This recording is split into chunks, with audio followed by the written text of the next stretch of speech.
So I am very pleased to introduce to you Helen Herr. Now, Helen and I have gotten to know each other since I moved here to Manitou Beach. I can tell you a little bit. I know that Helen and her husband Jim, they used to live here in Manitou Beach. Helen now lives in Watrous, and she is one of the key people in the Watrous and Area Arts Council, and is also a member of the local writing group. Helen has written a poetry book. The book is available here at Little Manitou Art Gallery. There's several of them on the table that you're welcome to take a look at. So Helen's going to join us and share a little bit of her poetry and stories. Good afternoon, everyone. I don't want to stand too close and I don't want to stand too far. How is that? Can you hear me okay? All right. This is wonderful. This is what I do. I write stories, I write fiction. This is a collection of poems, but they are written sequentially from beginning to end so that the whole book is one story. And it is talking about the seasons of life. And it begins with my beginnings, some things I've been told, some things I remember. And it moves along into adulthood, the people I meet, where I have been, my holidays, and it ends with a projection of what happens when you age. And the last two poems are my imagination of what it might be like if I was now moving into a nursing home. So that is, I'll give you a little skim of a couple of those sections. And I'm coming again tonight at 5:30 to read more, so enjoy. This is from that first section. I call it coal dust. I'm scared of our basement. Sometimes it floods. The night is black when the furnace pipes bang and shake. I hold a flashlight tight as I sneak into the basement. Pretend I'm a ghost crouching in the coal bin under the stairs. I listen. Sounds like a bird is caught. Perhaps he needs a friend. I call him Honker. Mom stops down. What are you doing down here? Get upstairs now. I explain. But she doesn't believe there's a bird hiding in the pipes. Don't ever come down here again, she says. When everyone is asleep, I open the door a crack and talk to Honker. He hears my voice, becomes quiet. Thank you.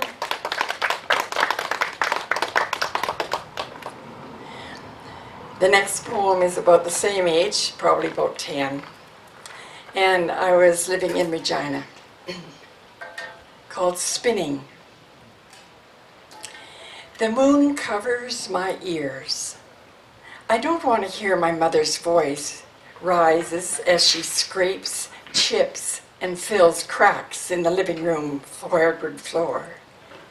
I hate it when my parents shout. The dishes crash and Dad slams the front door again. I know the grout will be dry in the morning. I slip on my red and white polka dot socks, creep downstairs and touch the finished floor, smooth as ice. I twirl on one leg around and around. Don't even get one silk sliver in my foot. Spinning.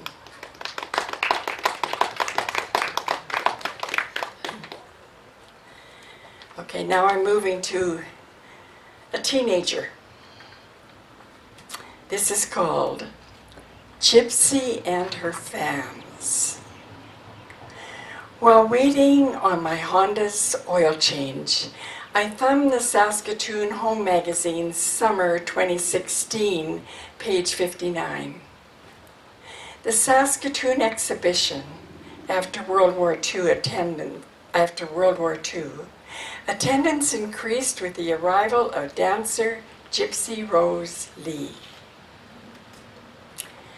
When she comes to Regina, I'm 13, sitting under a huge tent with my parents.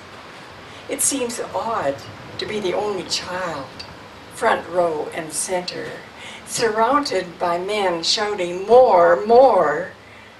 Line dancers kick high in seamless rows of floating feathers and flashing lights. The highlight is the finale. Gypsy Rose at the top of a spiraling staircase spreads her feathered fans, arms wide for total exposure. The crowd goes wild. My mother tells me later, Gypsy Rose was wearing 3 pasties, not totally naked.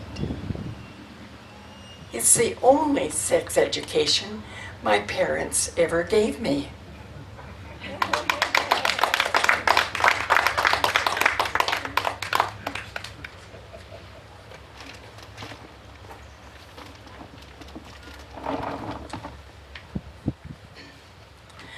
I am in the family line of female poetry writers. My mother wrote poetry. I'm number 2. Our daughter, Shelley Ann Liedall, is a professional writer. She has 20 books out now. And her daughter, Taylor Liedall, writes, and she lives in Toronto. Shelley lives in BC. Maybe some of you have read her work. This poem is called I'm Not Like My Mother.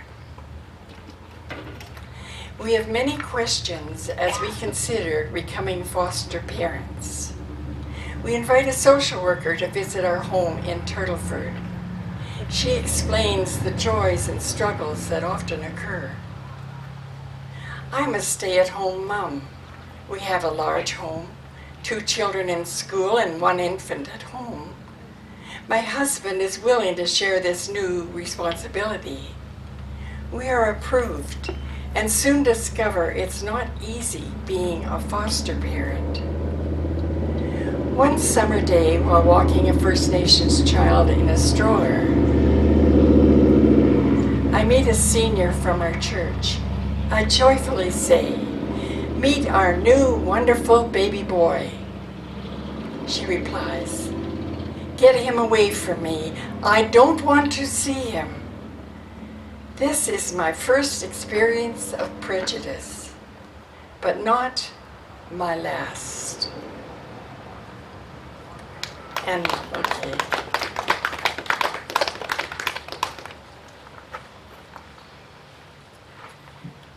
There's a lot now in the news about children being taken from their homes on the reserve and wherever, whatever situation they have, and put in so-called white homes. And it's coming with a negative connotation that this has not been a good thing. And undoubtedly, I agree in many ways. But for the children we've had, I trust that it has been a good thing. We've come to love them dearly. They're all grown up, of course. And I've talked to Crystal, and Crystal is our first foster child. So this comes from one of our conversations. It was in her eyes. Crystal, age 2, is our first foster child, and we jump at the chance to adopt her. The name Crystal was always a favorite, so she keeps her birth name. When my mother comes to visit, she glances at our new daughter, turns and looks the other way.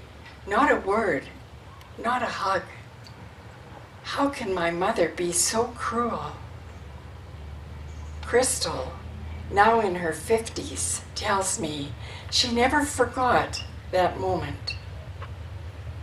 It was in her eyes, she said. So this is coming in a memory from a 2-year-old.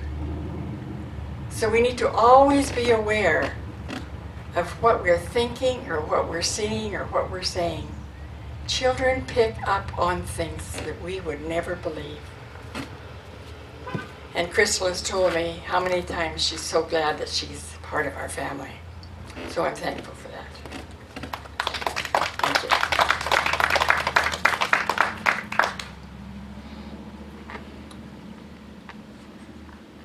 Now this book covers many aspects of life.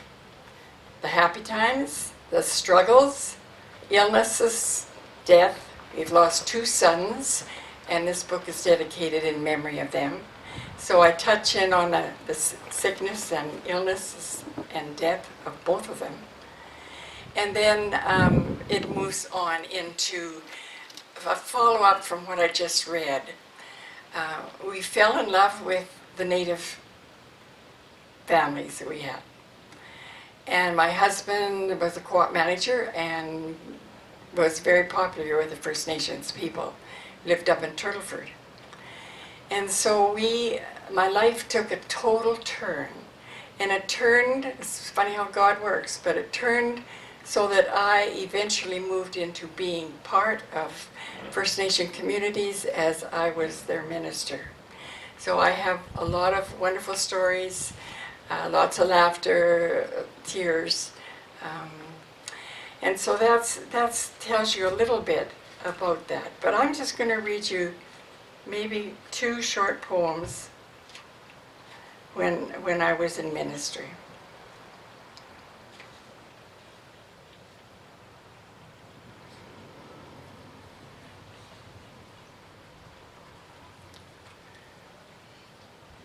P1. In the rearview mirror, I see you stagger, fall in the ditch. My driver will not stop. In the news, Aboriginal hit and killed on Highway number 1 east of Regina. No one knows we once joined hands in a prayer circle in your living room, and you prayed for me.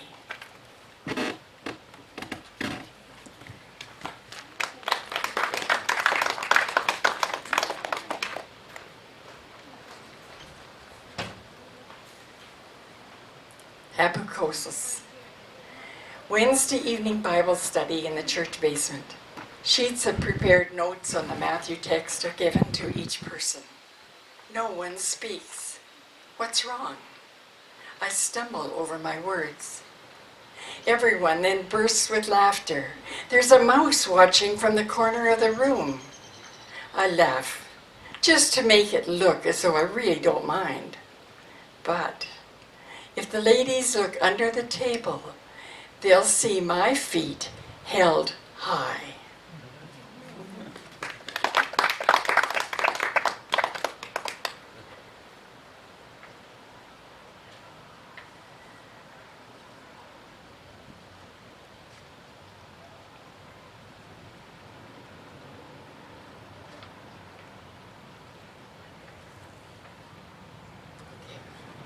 Ron Manitou. Ron was another foster child and grew up in our family from the age of 6. He was never up for adoption. They wanted him to stay there, and he was happy there. And so he's certainly one of us. But unfortunately, Ron is one of the boys that died. This is in an introduction as you meet Ron. Little do they know. Ron, often called Bear, busks near the South Saskatchewan River on Spadina Crescent in Saskatoon. In his sun-yellow shirt with rainbow ribbons, he plays original melodies on his hand-carved flute. Few stop to listen. Not many even give him a glance. No time for panhandlers, no time for Bear. Little do others know he's traveled the world, danced the Sundance, spoken at international conferences. This pipe carrier, elder, storyteller, plays melodies that make seniors tap their feet and children giggle. Stop and listen. You'll discover who you are. So I think maybe that will be all I'll read now. I'll be reading quite a bit more after 5:30. So thank you very much for listening. Hello everyone. I was able to read this afternoon and enjoyed that. I filled in for someone, and now I have a few more to share with you. I'm reading from my book. It's called Stones Will Shout, and it's over there on the table if you'd like to look at it. As I ended up the reading this afternoon, I was reading short poems from the time I spent on Ochapowace, Kakawis, Tahoe, and Sakamay reserves. So I'll continue with one poem. Jacob Bear United Church women meet once a week, bring their knitting needles. Between stitches, they share everyday events. A daughter's wedding, a birth of a child, a cousin's disappearance. Will my grandchild come home from the city in a box? One elder's arthritic hands, gnarled as a tree, knits for children in the north. Your socks don't match, I say.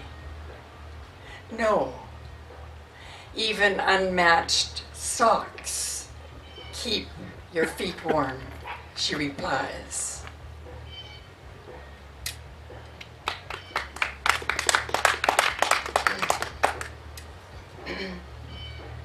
So that little poem was word for word as the afternoon conversation continued.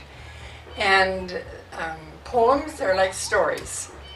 And one poem will lead to another poem or another story. And in this case, that poem led to this story. You'll see it at the beginning and end.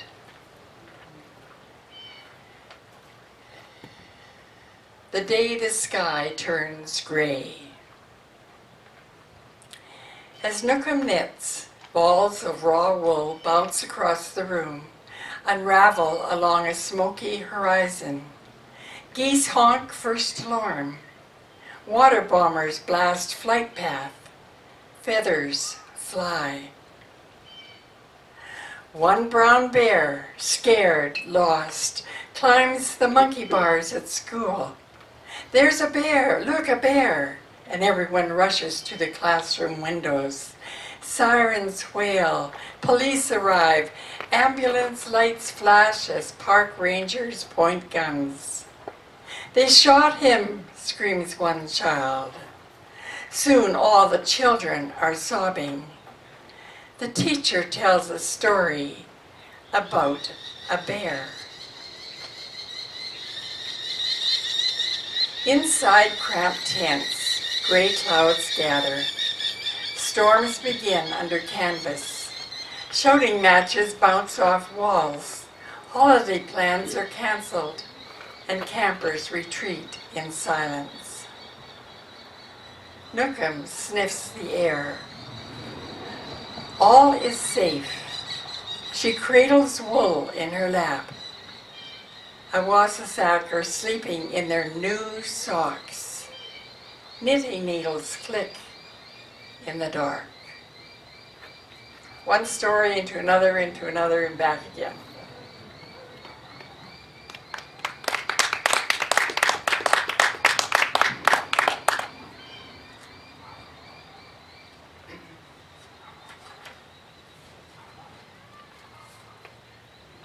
Now, many people I know like to get away from their usual busy life and sometimes go to the lake, and so we have a lot of people down here at Manitou Beach.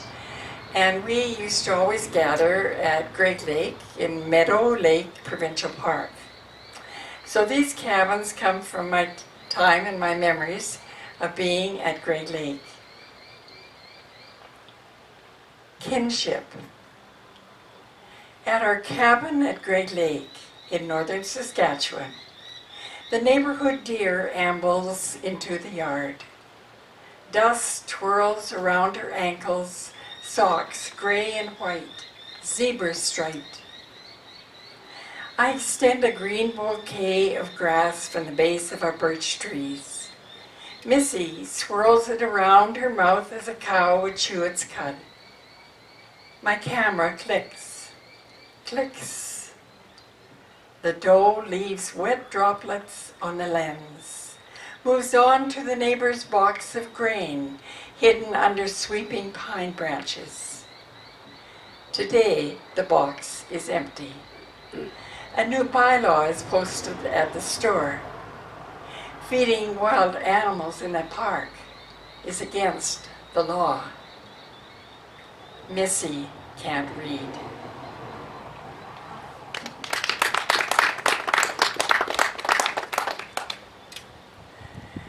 Now, campgrounds have to have laundromats.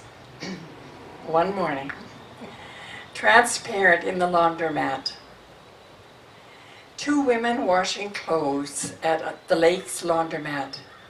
One woman takes a damp cloth, wipes the washer clean, polishes the communal table spotless. By 9 a.m., her makeup's in place, yellow shorts ironed, hair in organized twists. I wear flip-flops. Wind combs my hair. I toss clothes into the machine, never check it for cleanliness, never even considered it. Who is this woman who refuses to look at me? I would love to lead her to my campsite, watch her crawl out of the tent after the rain with 3 children and a dog.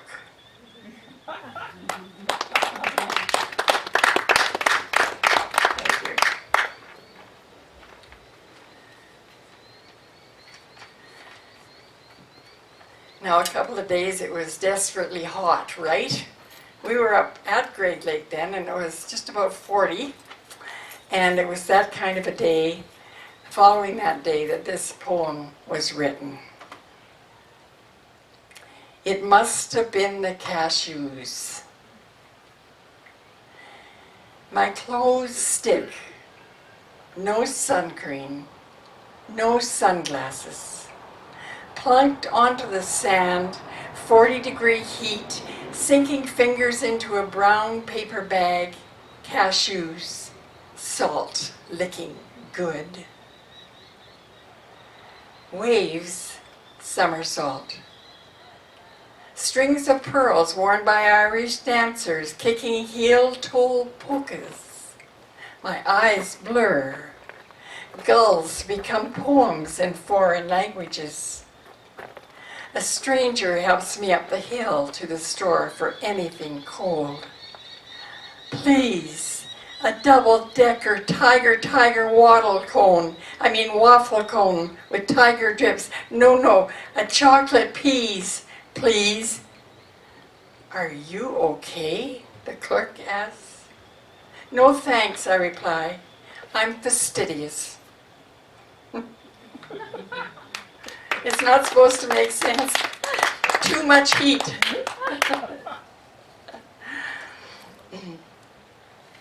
Bank corners in the wind. Seagulls posture on one leg, single file along the shore, seeking morning flying orders. Some are directed to guard boys. Others map routes in the sand. Fledgling still learning to bank corners in the wind. In the evening, 9 seagulls and 1 lost duck park and face west on the slippery dock.